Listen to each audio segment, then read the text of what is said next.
Chapter 5. Unless you have been very, very lucky, you have undoubtedly experienced events in your life that have made you cry.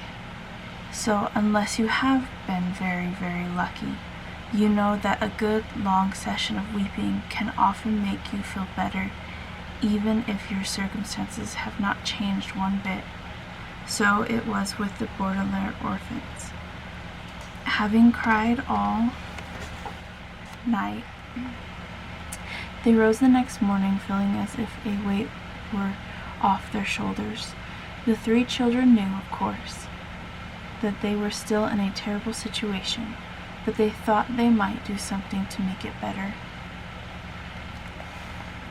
The morning's note from Count Olaf ordered them to chop firewood in the backyard, and as Violet and Klaus swung the axe down over each log to break it into smaller pieces, they discussed possible plans of action, while Sunny chewed meditatively on a small piece of wood. "Clearly," Klaus said, fingering the ugly bruise on his face where Count Olaf had struck him, "we cannot stay here any longer. I would rather take my chances on the streets than live in this terrible place. But who knows what misfortunes would befall us on the streets," Violet pointed out. "At least here we have a roof over our heads." "I wish our parents' money could be used now, instead of when you come of age," Klaus said. "Then we could buy a castle and live in it, with armed guards patrolling the outsides to keep out Count Olaf and his troop. And I could have a large inventing studio," Violet said wistfully. She swung the axe down and split a log nearly in two, filled with gears and pulleys and wires and an elaborate computer system. "And I could have a large library," Klaus said, "as comfortable as Justice Strauss's, but more enormous." "Gibo," Sunny shrieked, which appeared to mean, "and I could have lots of things to bite." "But in the meantime," Violet said, "we have to do something about our predicament. Perhaps Justice Strauss could adopt us," Klaus said. "She said we were always welcome in her home." "But she meant for a visit, or to use her library," Violet pointed out. "She didn't mean to live." "Perhaps if we explained our situation to her, she would agree to adopt us," Klaus said hopefully. But when Violet looked at him, she saw that he knew it was of no use. "Adoption is an enormous decision and not likely to happen impulsively. I'm sure you in your life have occasionally wished to be raised by different people than the ones who were raising you, but knew in your heart that the chances of that were very slim." "I think we should go see Mr. Poe," Violet said. "He told us when he dropped us off here that we could contact him at the bank if we had any questions." "We really don't have questions," Klaus said. "We have a complaint." He was thinking of Mr. Poe walking towards them at Briny Beach with his terrible message. Even though the fire was of course not Mr. Poe's fault, Klaus was reluctant to see Mr. Poe because he was afraid of getting more bad news. "I couldn't think of anyone else to contact," Violet said. "Mr. Poe is in charge of our affairs, and I'm sure if he knew how horrid Count Olaf is, he would take us right out of here." Klaus pictured Mr. Poe arriving in his car and putting the Baudelaire orphans inside to go somewhere else, and felt a sting of hope. "Anywhere would be better than here." "Okay," he said. "Let's get the firewood chopped, and we'll go to the bank." Invigorated by their plan, the Baudelaire orphans swung their axes at an amazing speed, and soon enough they were done chopping the firewood and ready to go to the bank. They remembered Count Olaf saying he had a map of the city, and they looked thoroughly for it, but they couldn't find any traces of a map, and decided it must be in the tower, where they were forbidden to go. So, without directions of any sort, the Baudelaire children set off for the city's banking district in hopes to find Mr. Poe.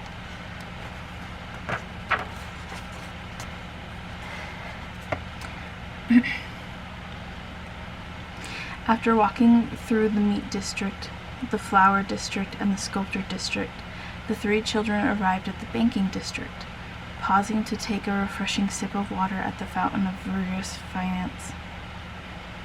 The banking district consisted of several wide streets with large marble buildings on each side of them, all banks. They went first to Trustworthy Bank, and then to Faithful Savings and Loans, and then to Subservient Financial Services, each time inquiring for Mr. Poe. Finally, a receptionist at Subservient said she knew that Mr. Poe worked down the street at Mortuary Money Management. The building was square and rather plain-looking. Though once inside, the three orphans were intimidated by the hustle and bustle of people as they raced around the large, echoey room. Finally, they asked a uniformed guard whether they had arrived at the right place to speak to Mr. Poe, and he led them into a large office with many filing cabinets and no windows. "Why, hello," said Mr. Poe, in a puzzled tone of voice.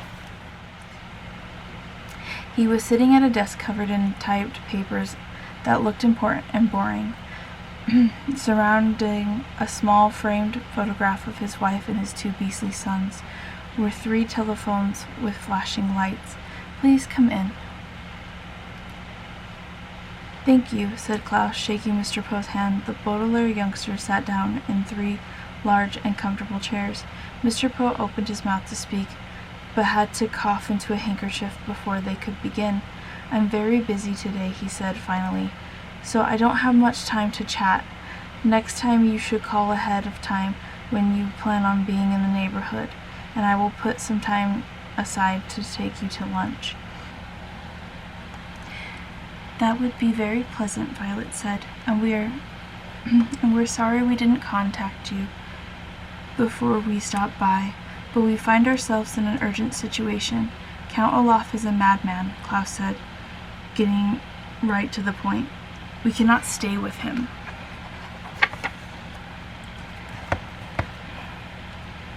He struck Klaus across the face. "See his bruise?" Violet said. But just as she said it, one of the telephones rang in a loud, unpleasant wail. "Excuse me," Mr. Poe said, and picked up the phone. "Poe here," he said into the receiver. "What? Yes. No, yes, thank you." He hung up the phone and looked at the Baudelaires as if he had forgotten they were there. "I'm sorry," Mr. Poe said. "What were we talking about?" "Oh, yes, Count Olaf.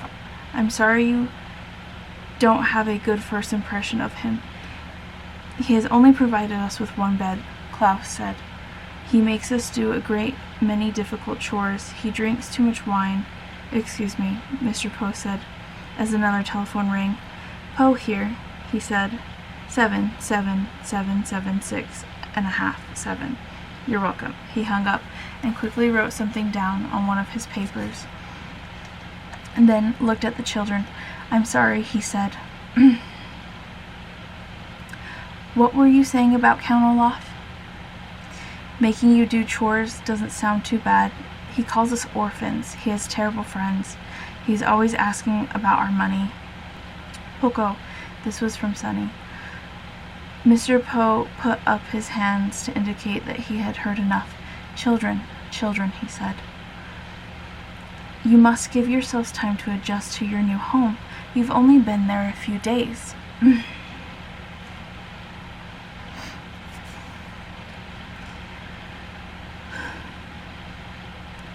"We have been there long enough to know that Count Olaf is a bad man," Klaus said. Mr. Poe sighed and looked at each of the three children. His face was kind, but it didn't look like he really believed what the Baudelaire orphans were saying. "Are you familiar with the Latin term in loco parentis?" he asked. Violet and Sonny looked at Klaus, the biggest reader of the three. He was the most likely to know vocabulary words and foreign phrases. "Something about trains?" he asked. Maybe Mr. Poe was going to take them by train to another relative. Mr. Poe shook his head.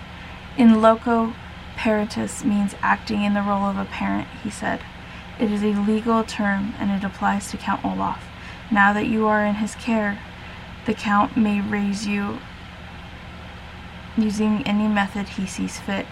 I'm sorry if your parents did not make you do any household chores, or if you never saw them drink any wine, or if you like their friends better than Count Olaf's friends, but these are things that you must get used to, as Count Olaf is acting in loco parentis. Understand? But he struck my brother, Violet said. Look at his face. As Violet spoke, Mr. Poe reached into his pocket for his handkerchief and covered his mouth, coughing many, many times into it. He coughed so loudly that Violet could not be certain he had heard her.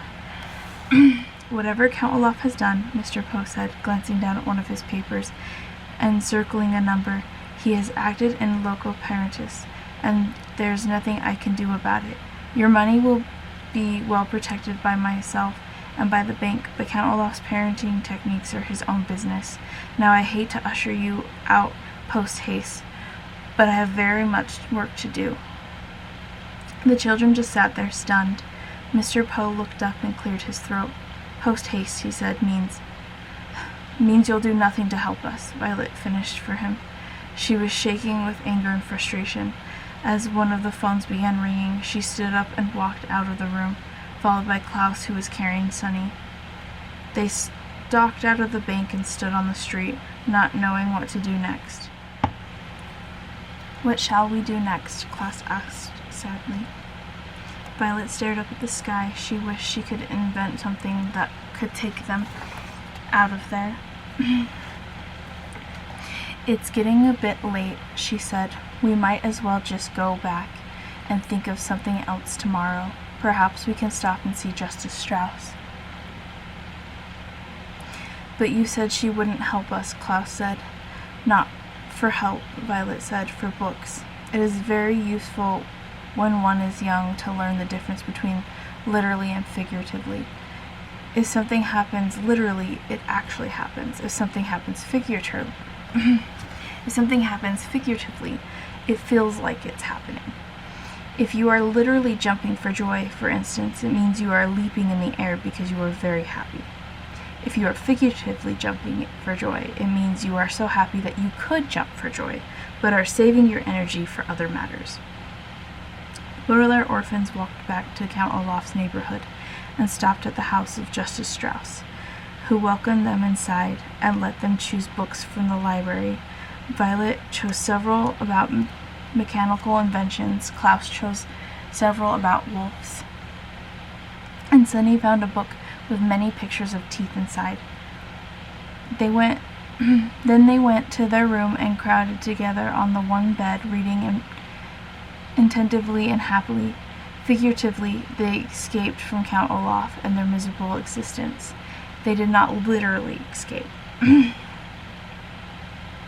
because they were still in his house and vulnerable to Count Olaf's evil in loco parentis ways. But by immersing themselves in their favorite reading topics, they felt far away from their predicament, as if they had escaped. In the situation of the orphans, figuratively escaping was not enough, of course, but at the end of a tiring and hopeless day, it would have to do. Violet, Klaus, and Sunny read their books, and in the back of their minds hoped that soon their figurative escape would eventually turn into a literal one.